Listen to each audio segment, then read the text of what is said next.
Teacher, tak dengar.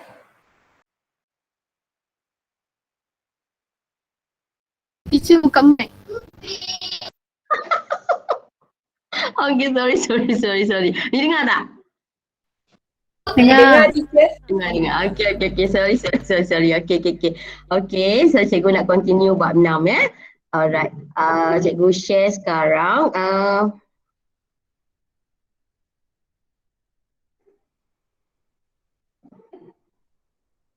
Sekejap lagi cikgu bagi nota yang ini Ni nota kita hari ini. Tapi cikgu nak buat summarize sekejap.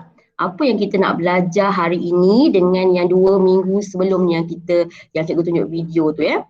Semua orang nampak tak macam board satu kertas kosong yang cikgu tunjuk ni? Nampak ya? Okay, so cikgu summarize dulu what we want to learn today. So basically, okay, from baby ni when we are infant ataupun baby ni masih kecil-kecil kan. Okay, when we are grow our age increase, or our body size also increase, besar ya. Okay, so why we getting bigger? Okay, so one of the reason why we getting bigger is because our cell here increase. Okay, so semua ni sel-sel badan kita semua increase. Okay, so kenapa badan kita semua increase? Dan yang paling penting waktu kita dah besar macam sekarang ni at age 16, at age 12 kita mengalami satu pertumbuhan yang dipanggil akil baligh kan. Okay, baik lelaki ataupun perempuan. So we produce our gamete. Kalau lelaki, for boy we produce sperm, and for girl we produce ovum lah. So why? What is happen ya? So because of that's why we must learn chapter 6 is regarding cell division ya. Cell division, pembahagian sel. Sel-sel kena membahagi baru kita akan grow up macam ni. Dan kita boleh hasilkan kita punya gamete. So there are 2 types of cell division. Okay. Cell division ya. Satu yang kita namakan mitosis. Ni mitosis. Okay, cikgu minta maaf sangat cikgu punya pen huayan tu tertinggal pak . Okay, ni meiosis. Okay. So apa beza mitosis dengan meiosis ni? Kedua-duanya memang adalah cell division, sel-sel membahagi. Okay. Mitosis yang kita tahu dalam tu ada semua sel ada nukleus lah. Okay. Mitosis, apa yang dia akan buat? Dia akan producekan 2 sel. Sekali bahagi, after divide, it will produce 2 sel. Cell 1 and cell 2. Okay, so it will happen to the somatic cell. Okay, somatic cell. Apa dia somatic cell kan? Okay, macam ni. Kita punya badan ni, yang cikgu kata badan ni, ada 2 jenis sel, 2 types of cell. One somatic cell, another one is gamete. Cell reproduction, the sperm and ovum. So for mitosis, contoh somatic cell ni sel yang berada dalam kita punya badan kecuali gamete. Contoh sel dekat mata, ear cell, stomach cell, itu semua kena membahagi by mitosis.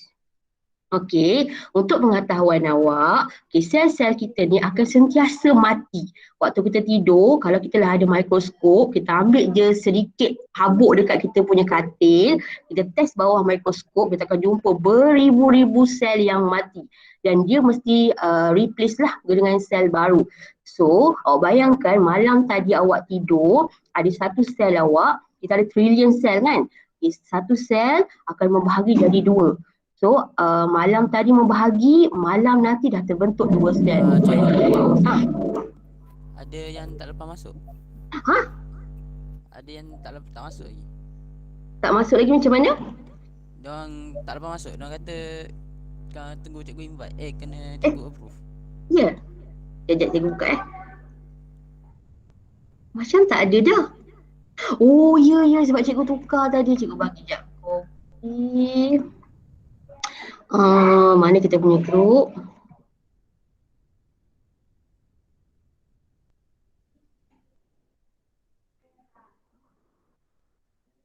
Cuba try suruh diorang masuk balik. Sebab cikgu punya ni macam dah tak ada orang nak masuk dah. Macam dah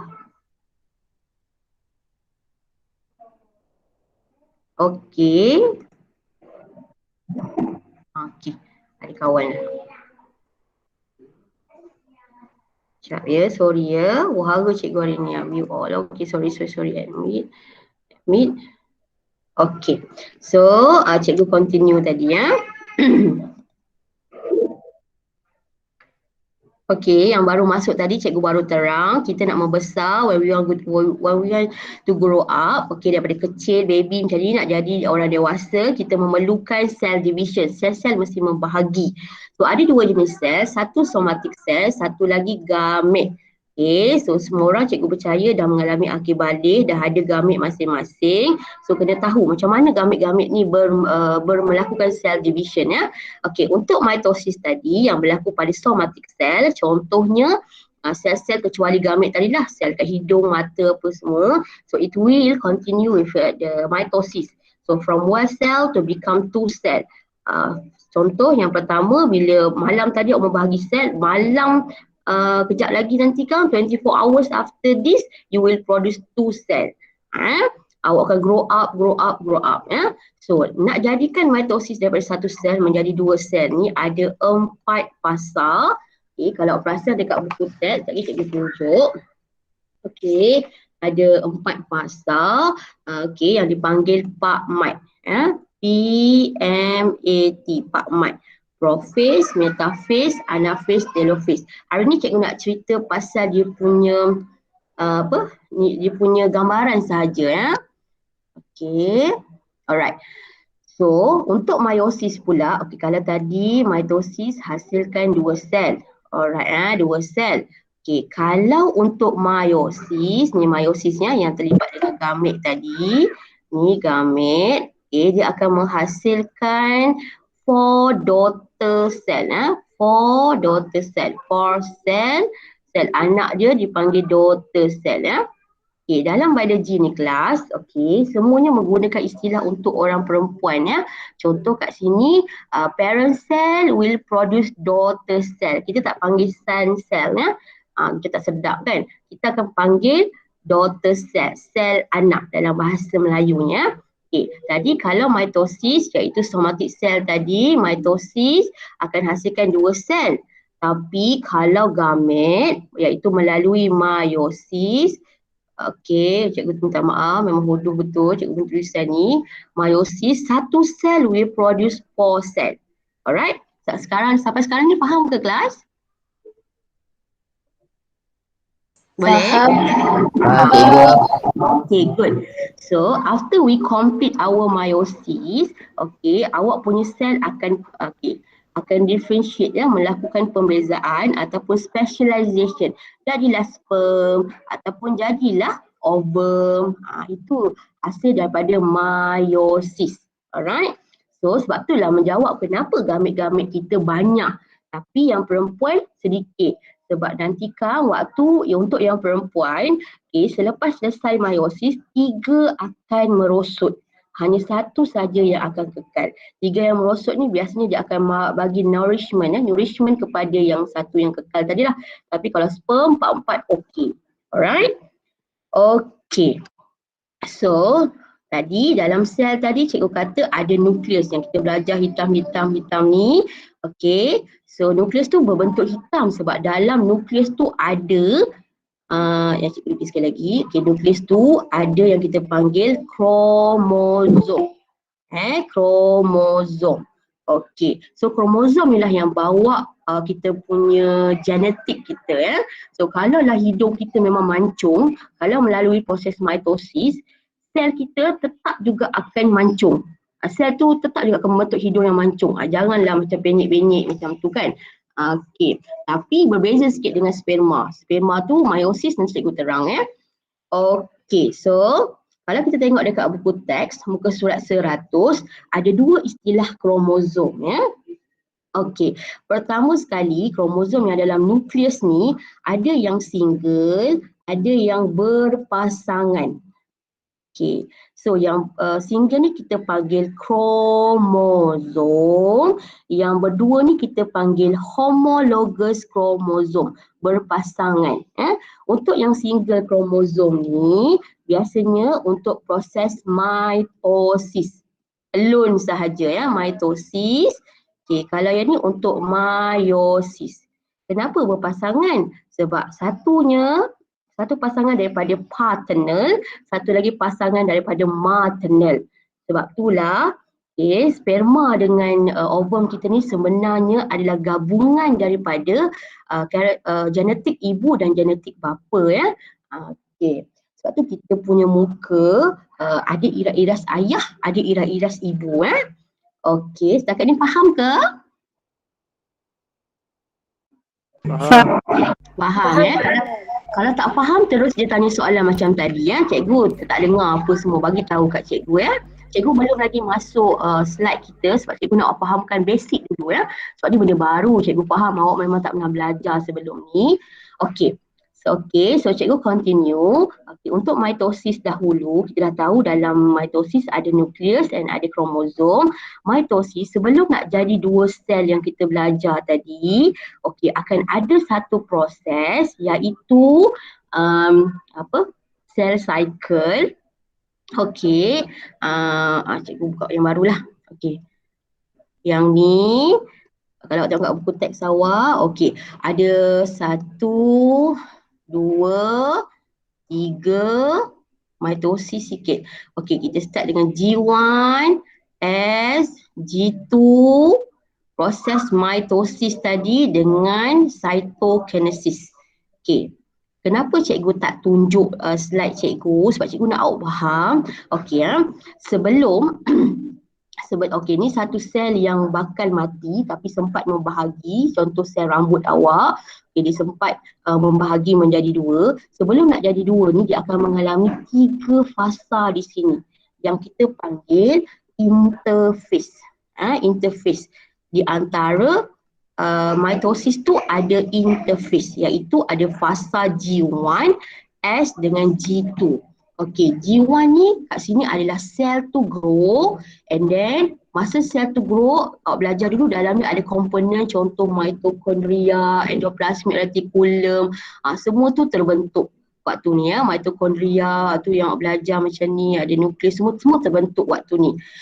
S phase kat sini pula, awak tengok dekat dalam nukleus ni tadi, cikgu besarkan gambar nukleus tadi, awak akan tengok kromosom tadi sebelum menjadi complete macam ni, macam telinga Bugs Bunny ni, dia akan berbentuk macam Maggi yang awak makan. Macam ni dia akan coiling. Apa yang di-coilingkan di sini adalah DNA awak. Yang kita panggil S phase. Dekat G2 cell, the cell nanti dia makin aktif lah. Dia akan mendapatkan tenaga daripada mitokondria yang dihasilkan masa G1 tadi. So dia dah ready, dia nak membahagi ni, nak melalui proses PACMAT tadi.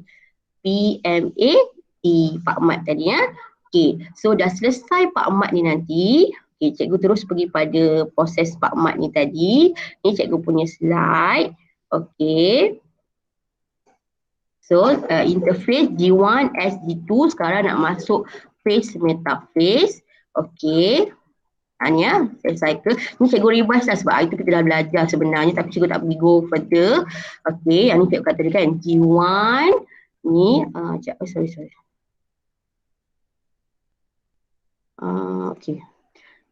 Sorry highlighter. The point. Yang ni G1, S, G2, sekarang kita nak pergi M phase Alright. G1 tadi yang cikgu kata tadi, organel akan terbentuk di sini Sel akan membesar semualah. Dekat S phase, dah mula membahagi, DNA mula melakukan replication. Mama jangan ingat. And then G2 dia dah mula mendapatkan tenaga.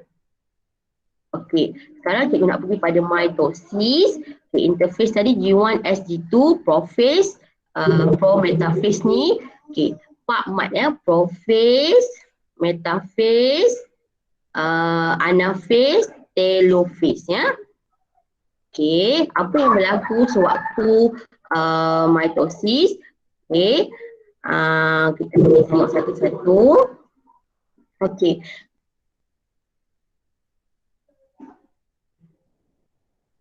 Okey, dekat prophase kita Okey, ini prophase. Contoh okey, kita ni manusia kita ada 46 kromosom.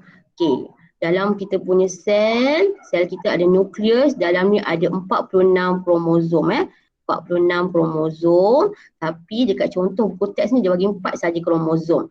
Okey. Okey, ni yang pertama, yang kedua, ketiga, keempat. Dia tak berpasangan sebab ni mitosis tak berpasangan lah. So, okey, dekat sini awak ada centriole. Okay, and ada spindle fiber. Centriole hasilkan spindle fibers ataupun getah glenul dalam Melayu. Okay, kromosom pula ada centromere. Dekat tengah-tengah ni ada centromere. Okey, pertama sekali waktu prophase, okay, apa yang kromosom buat? Okay, dia akan shorten and tighten to form a chromosome structure. Tadi waktu yang ni yang cikgu cakap tadi, dia akan coiling kan, and then dia akan jadi pendek dan tebal. Okay, dia akan membentuk dua yang dipanggil sister chromatic. Ada dua sister chromatic. Okay, sister chromatic dan dia akan dihubungkan oleh centromere. Okay, so dekat luar ni ada nuclear membrane, dia akan disintegrate. Okay, nucleolus akan disappear and centriole move to the opposite pole. Okay, centriole akan move kat sini dengan kat sini sebab dia nak membentuk spindle fiber. Okay, dekat metaphase. Okay.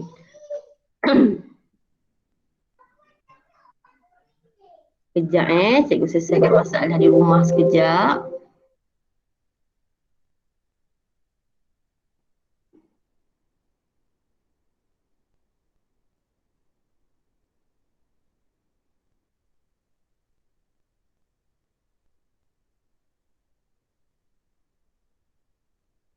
Okey. Cikgu sambung Minta maaf. Okey. Alright, so sewaktu metaphase, apa jadi di sini? Okay, semua kromosom tadi berhimpun dekat yang kita panggil equatorial plane. Okay, kenapa dia boleh berhimpun dekat sini?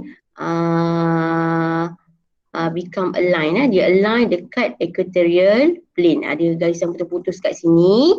Okay, kenapa dia boleh berhimpun kat sini? Sebab centromere dekat sini attach pada spindle fiber. So spindle fiber attach pada centromere, dia akan kata okay, berkumpul kat tengah. Okay, M berkumpul di tengah. Anaphasa tadi proses condense and shorten.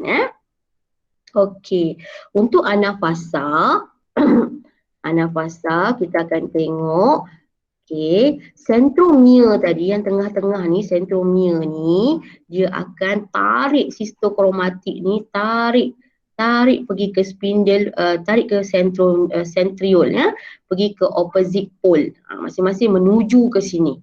Kan dah nak berpisah dekat sini kan. Okey. Okey, untuk telophase pula kita akan tengok masa ni dah hampir terbentuk dua sel. 1, 2. Masing-masing dah ada kromosom masing-masing. 1, 2, 3, 4. 1, 2, 3, 4. Okey, semua masing-masing dah ada, dah terbentuk balik nuclear membrane, dah terbentuk balik nucleolus. Centriole pun dah tak membentuk dah spindle fiber. Alright. Okey. So, apa jadi lepas tu? Okay, kan dah habis telophase, kita nak pecahkan dua sel ni. Kalau dia adalah animal cell, kita gunakan cleavage furrow. Ada satu istilah namakan cleavage furrow, cytoplasma mencerut. Okay, akan dapat dua daughter cell. Daughter cell pertama, daughter cell yang kedua. Okay.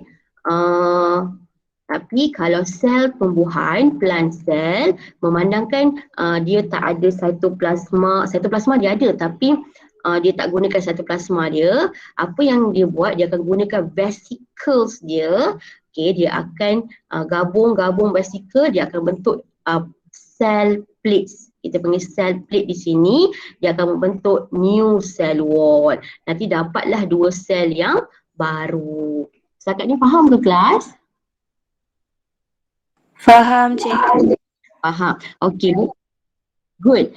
Okey, boleh tak cikgu Faham, nak cikgu. tahu? Okey. Tadi kan mula-mula sekali kalau nak membahagi ada satu fasa yang dinamakan fasa apa tadi kelas? Ni G1, SG2 ni fasa apa? Apa nama fasa ni? Siapa boleh jawab? Interface. Interface. Very good. Okey. Lepas interface dia akan mengalami proses apa dekat sini? M-phase. Mitosis. Very good. Mitosis ada berapa stage kat sini? 4. 4. Yang dipanggil Pak Mat. P stand for apa? Prophase. Prophase. Very good. M stand for apa? Metaphase. Metaphase. Very good. A stand for apa? Anaphase. Metaphase. T stand for apa? Telophase. Okey, cikgu tanya ni awak jawab dia stage yang mana Okey. Chromosome align at the equatorial plane. Tu stage mana? Metaphase. Very good. Chromatin, condense and shorten. Tu phase mana? Prophase. Prophase dulu. Prophase-nya sebab baru nak menebal dan memendek. Kalau cikgu kata kromosom centromere of the chromosome will pull the chromosome to the opposite pole. Anaphase. Anaphase. Very good. Okay. Telophase here akan diikuti dengan cytokinesis, pemisahan sel tadi ya. So ada dua. Siapa boleh cakap kat cikgu? Animal cell guna apa? Animal cell. Apa proses dekat animal cell cytokinesis dia?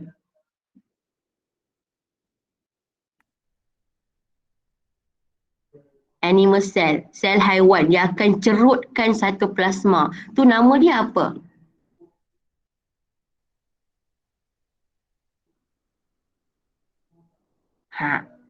Ni nama dia microfilament tu untuk sel apa? Okey, microfilament tu betul tapi kita nak nama cleavage furrow. Cuba sebut cleavage furrow.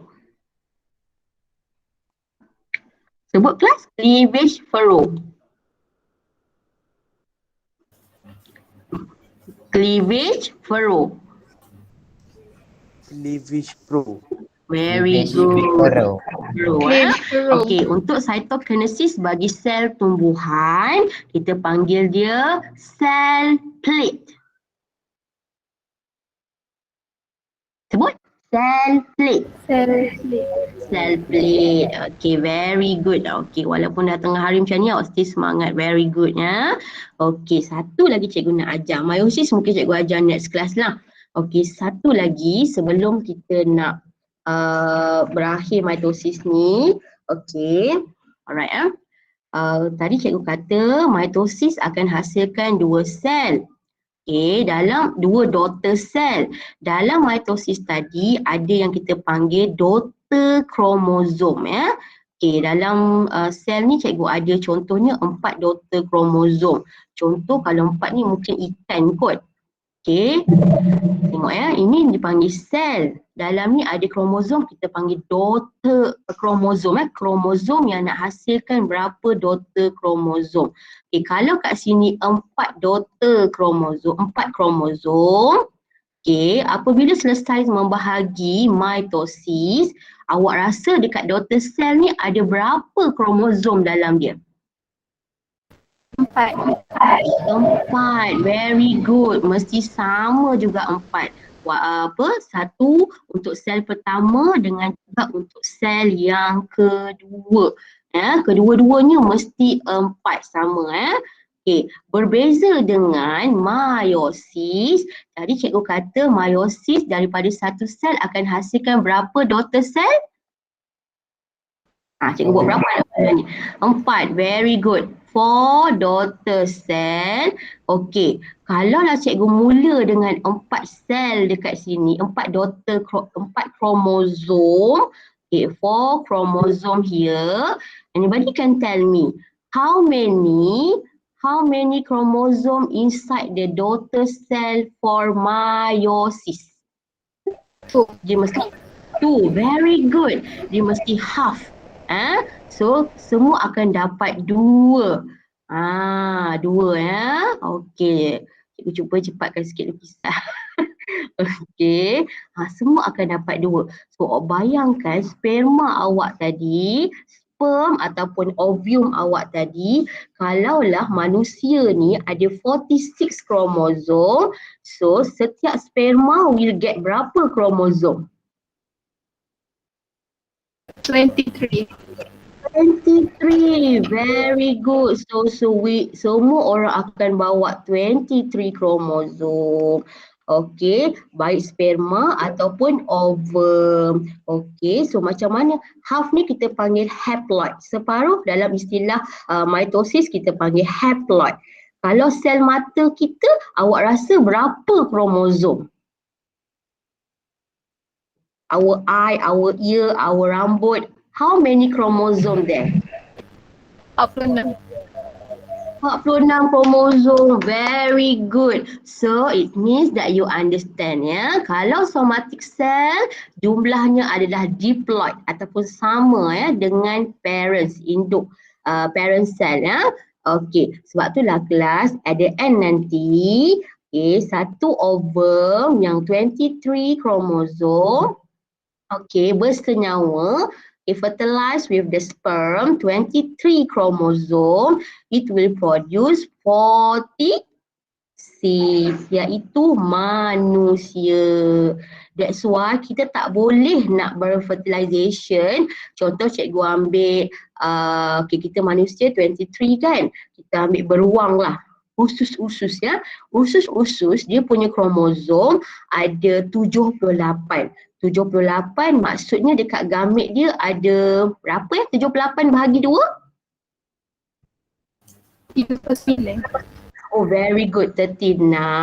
So 39 plus 23 will become 62.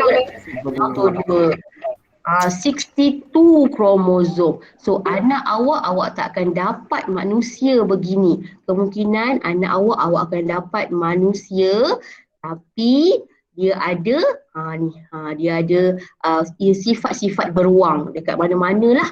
Macam tu. Sebab tu kita tak boleh buat fertilization ya. Kalau kromosom kita lain. Boleh kelas? Faham ya? Boleh. Boleh cikgu. Okay, so cikgu nak cerita sikit, kat kita punya apa kepentingan mitosis ni, meiosis cikgu sambung next class ya. Okay, so inilah keperluan mitosis. Pertama sekali awak tengok kat sini, cicak ni nak melakukan regeneration. Potonglah banyak mana pun ekor dia. Boleh cikgu. Tak dengar ke? Oh boleh cikgu baru dapat. Okay. Sorry. Okay, so first of all, the necessity for mitosis is untuk regeneration ya. Especially contoh starfish ke, lizard ke, kita potonglah banyak mana pun ekor dia tetap boleh melakukan mitosis. Yang kedua, kita nak memastikan kita tumbesaran growth kita tetap membesar. Sebab sel-sel nak membesar. Yang ketiga, untuk some organisma, especially microorganisma, dia nak producekan diri dia yang baru, the new organism. Contoh kat sini hydra, nak produce hydra baru, dia akan melakukan mitosis sahaja. Dia akan menghasilkan new buds kat sini. Alright. Ni new buds kat sini ya. So dia tak perlukan pasangan pun, tak perlukan sperma ke apa, semua tak perlu. Dia boleh melakukan diri dia sendiri ya. Okey, selain daripada tu, necessity for mitosis, okey, untuk replace cell that are dead or damaged. Jangan risau ya. Hari ni awak luka, minggu depan awak tengok dah mula ada parut yang baru. Parut itu sebenarnya sel-sel baru tengah membahagi ya. Okey, selain daripada itu, ada juga teknik stem cell ya. Okey, apa benda yang dipanggil stem cell ni? Okey, from animal which are the culture. Okey, produce meat. Okay, cikgu nak cerita stem cell ni. Stem cell ni adalah sel utama dalam badan. Waktu masa awak baby, awak ada stem cell. Semua orang ada stem cell lah. Sel yang mula-mula sebelum nak membagi sel mata ke, sel hidung ke. Okay, so kita akan ambil sel stem ni tadi. And then, kita akan simpan lah. Bila-bila masa kita rasa macam nak buat sesuatu yang baru, kita hanya culturekan saja. Okay, so sekarang ni dah ramai orang mula menyimpan stem cell. Kalau kita ni ada duit sikit, kalau kita ada anak, okay, ada tali pusat anak tu, kita akan simpan stem cell daripada umbilical cord. Tali pusat tu dekat bank lah. Bukan bank negara ya, bukan bank Islam semua, bukan. Kita akan simpan dekat bank, dekat hospital lah. So suatu hari nanti kemungkinan lah anak kita ada leukemia ke, anak kita mungkin terpotong kaki ke, tak tahu nak mana ambil sumber mana. So kita hanya ambil balik stem cell yang kita simpan tadi dekat bank tadi, kita culturekan dia, kita buat baru sel yang baru. So memang very good teknologi lah. Setakat ni cikgu tengok artis yang mula simpan stem cell, contoh macam Awal Asy'ari, Wawa Zainal tu semua dah mula menyimpan stem cell lah. Agak mahal lah, cikgu rasa setahun dalam 100,000 macam tu. Tapi mungkin satu hari tak boleh simpan ya. Okay, so ini juga ni lah yang cikgu cakap tadi ya, stem cell therapy ya. Okay. Okay, selain daripada tu kita menggunakan teknik cloning lah, boleh culture. Contoh kita tahu kita punya beras kita susah kan, kita nak hasilkan setiap 3 bulan baru kita boleh ambil hasil dia. So menggunakan teknik mitosis ni, cloning ataupun culturing, tissue culture, kita ambil saja part mana-mana somatik dia, daun ke, batang ke, kita tak perlu dah fertilizekan antara gamit-gamit tumbuhan tu. Kita fertilize, kita just ambil je part mana-mana and kita culturekan je, nanti kita akan dapat hasil yang banyak begini ya, dalam masa yang mungkin singkat lah. Okay. Tapi cikgu nak tanya, boleh tak kita clone manusia kelas? Clone manusia ke, clone binatang ke, boleh tak? Ada kemungkinan tapi susah. Very good. Ada kemungkinan tapi susah ya.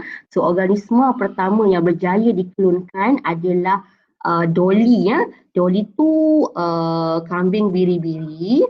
Okay. Cikgu cerita sikit lah. Okay. Macam mana kita boleh klonkan Dolly tu? Okay.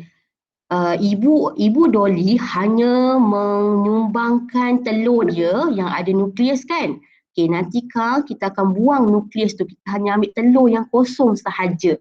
So apa yang kita buat, kita carilah mana-mana yang kambing biri-biri yang kita nak. Contohnya kambing tu banyak isi, banyak susu. So, kita ambil part, kita tak perlukan sperm ya, minta maaf lelaki. Sekarang ni lelaki mungkin pupus lah. Kita hanya ambil je part mana-mana kita rasa macam kambing tu bagus. Kita pergi curi sikit dia punya sel dekat perut, kita ambil ni sel kat perut, ada nukleus. Apa yang kita buat, kita buang kelongsong kat luar ni, kita hanya ambil dia nukleus sahaja Okey. Ni kita buang, kita ambil nukleus dia. Patut buang luar tadi ya. Okey. So apa yang kita buat, kita elektrikkan dua-dua ni, gabungkan dua. Okey, jadi satu sel. Okay, sel tu kita membahagi secara mitosis, dapat banyak-banyak sel sampai jadi embrio, and then kita masukkan balik dekat ni cikgu padam sikit. Ni kita masukkan dekat Dolly punya sergit mada tadi lah. Apa-apalah binatang yang sergit tadi ya. Ni contoh binatang tadi lah. Okey, ni kita masukkan dekat sini. Nanti kan dia akanlah mengandungkan si anak tadi. Cukup haul, dia pun beranak. Keluarlah Dolly ya. Keluarlah Dolly. Cikgu nak tanya, Dolly tu ikut muka sergit mada ke ikut muka yang desire punya kambing tadi, sheep tadi? Desire. Yes, Sebab ikut nukleus. desire. Very good, sebab dalam nukleus ada genetik, dia akan ikut yang desire yang kita nak. So mungkin perempuan-perempuan sekarang macam tiba macam nak anak macam siapa, macam Zul Arifin ke, kita pergi je curi part Zul Arifin punya sel lah, sel hidung dia ke, and then kita buatlah proses cloning ni. Cumanya ada satu masalah cloning ni, selain daripada agama menentang, and then kita pun belajar dalam agama roh tu akan dihidupkan bila-bila kan, masa ber3 bulan macam tu kan. So, kemungkinan roh tu Allah tak benarkan lah. Itu semua luar kawalan kita lah. Satu lagi masalah dia adalah, contoh di sini, kenapa Dolly ni mati umur 12 tahun panjang tu umur dia. Dolly ni mati umur 5 tahun. 5 ke 7? 5 tahun, dia mati umur 5 tahun. Padahal sheep kami biri-biri boleh hidup selama 12 tahun. Cepat sangat dia mati. Bila saintis kaji, rupanya nukleus kat sini sebenar-benarnya dah berumur 7 tahun. Yang kita ambil tadi, dah cukup haul tadi, nukleus tu dah umur 7 tahun. So bila 7 tahun tambah dengan 5 tahun dia hidup, betul lah purata dia 12 tahun. Itulah masalahnya. Walaupun Dolly tu kecil, tapi sel-sel dalam badan ni semuanya dah berumur. Faham kelas? Faham. Faham? Faham cikgu. Faham cikgu. Okay. So hari ni tak ada kerja sekolah lah. Siapa yang tak siap lagi yang cikgu suruh buat hari tu dekat modul more, hantar pada cikgu. Yang dah hantar, cikgu minta maaf, cikgu tak check lagi. Okay. Biasalah ya. Banyak tu kerja cikgu rasa. Okay. Alright. Okay, so ada apa-apa soalan tak nak tanya kat cikgu? Saya nak tanya. Apa tu? Anis Farisha. Cikgu, kalau sel yang kambing tadi tu, yang bila dah bercampur 2 sel tu kan, lepas tu masukkan ke dalam ayam, nanti ayam keluar, ayam beranak, jadi apa?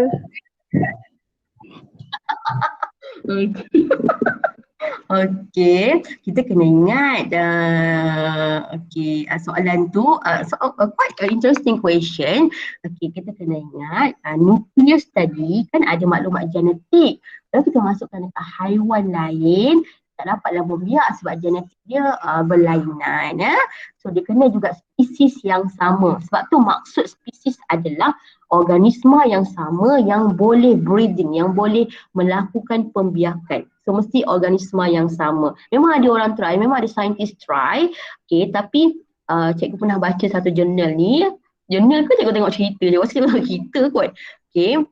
Dia ubah dulu genetik sergit mada tadi, induk tadi. Contohnya ayam tu, dia kena ubah dulu DNA ayam tadi. Galus-galus tadi, dia akan ubah ayam and then baru dia boleh masukkan yang cloning punya sel tadi lah. Ada question? Very good, Anis Farisha. Ada tak soalan lain? Wardah diam je, kerja tak hantar, tak ada. Cikgu. Apa dia? Amirul. Saya nak tanya, kalau macam mana jadinya mutation kat sel? Okay, very good. Mutation occur. Okay, cikgu pergi tunjuk balik tadi. Okay, dekat kita punya slide tadi. Bagus awak semua ni Cikgu terharu bagus macam ni. Okay, tadi kan masa sel-sel tadi mula-mula nak membiak jadi 2 sel nak jadi kalau 2 sel lepas division jadi berapa sel? Jadi 4 sel Okay, 4 sel akan jadi 16 sel macam tu.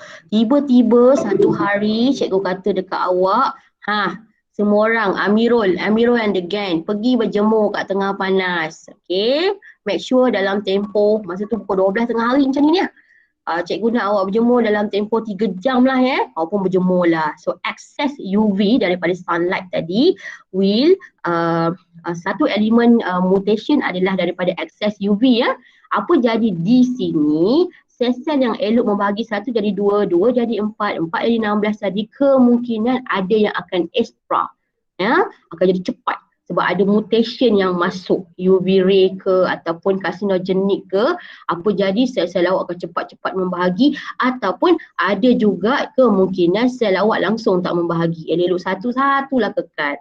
So apa jadi macam tu, elok-elok awak punya mata kena membesar cantik, tiba-tiba mata awak sepit sebelah.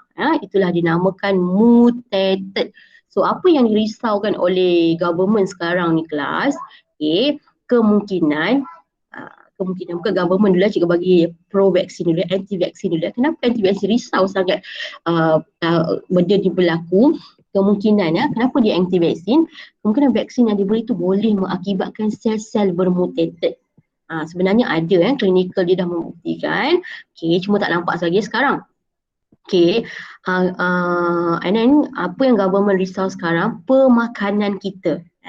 Kalau perasan sekarang, perasan tak ayam-ayam kita disuntik dengan antibiotik. Antibiotik. So, bila orang perempuan, especially perempuan, bila makan ataupun lelaki, bila makan ayam yang banyak disuntik, sebab itulah ramai lelaki yang mula ke arah keperempuanan, kondan lah pendek katanya. Kemungkinan salah satu sebab di situlah. Dan yang paling ketara, sekarang ni kalau perang, dah tak ada dah perang-perang senjata sebenar-benarnya. Dia menggunakan perang biochemical lah contohnya macam dekat Hiroshima, Jepun dulu kan. Apa dia buat? Dia keluarkan je uranium dia, meletup, and then lepas je dalam 10 hari, 15 hari tadi kita akan tengok cikgu tak ada gambar dia, semua orang dah mula macam sel-sel je mula mencair macam tu. Muka dah jadi kereput, kaki tiba-tiba tak ada. So sebenarnya biochemical lagi bahaya daripada perang senjata lah. Itu yang dinamakan mutated. So kita kena jagalah makanan kita. Salah satunya carcinogenic, contohnya asap rokok, Maggi, pewarna dalam gula-gula, pewarna tu semua banyak carcinogenic. Good question. Ada tak soalan lain? Faham ke tadi mutation tadi? Faham mutation tadi? Ada tak soalan lain? Cikgu. Cikgu. Cikgu kalau siapa? Rai dulu ke siapa ni?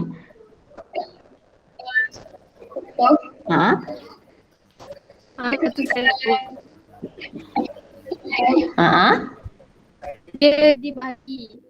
Lepas tu dia salah bagi. Ada protein atau enzim yang akan menghapuskan sel tu ke ataupun dia self-destruct.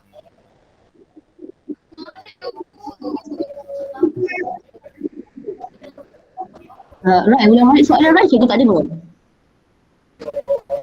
Cikgu saya rasa nanti tu lah saya tanyakan. Okey, dekat komen. Dekat komen. Boleh? Ni Asrul nak tanya apa? Sementara Rai tulis komen tadi. Asrul angkat tangan tu, Asrul nak tanya apa?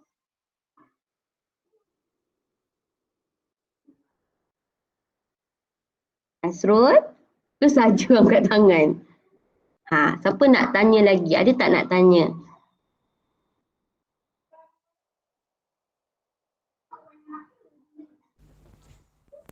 Tertekan aku. Tertekan. Baik Asrul, tertekan gitu. Okey, siapa-siapa nak tanya boleh angkat tangan ya. Kat bawah tu ada angkat tangan. Angkat, raise your hand. Asrul, alright, tak alright. Okey. Hari Hakim kata Asrul alright ke tak alright? Okey. Mana tadi Rai punya soalan? Cikgu macam dengar protein tadi kan. Okey, memang betul lah awak dulu belajar DNA terbentuk daripada asid nukleat kan. Asid nukleat juga terbentuk sebenarnya daripada protein.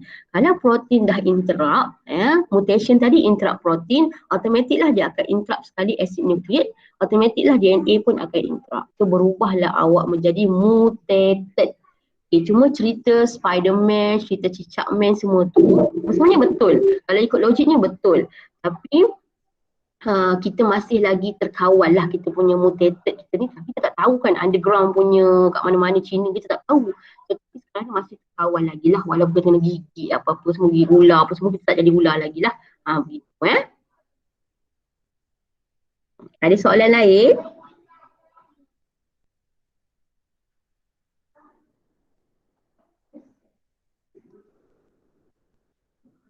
Okay, kalau tak ada soalan, so hari ni kita belajar mitosis, yang membahagikan dari 2 sel anak.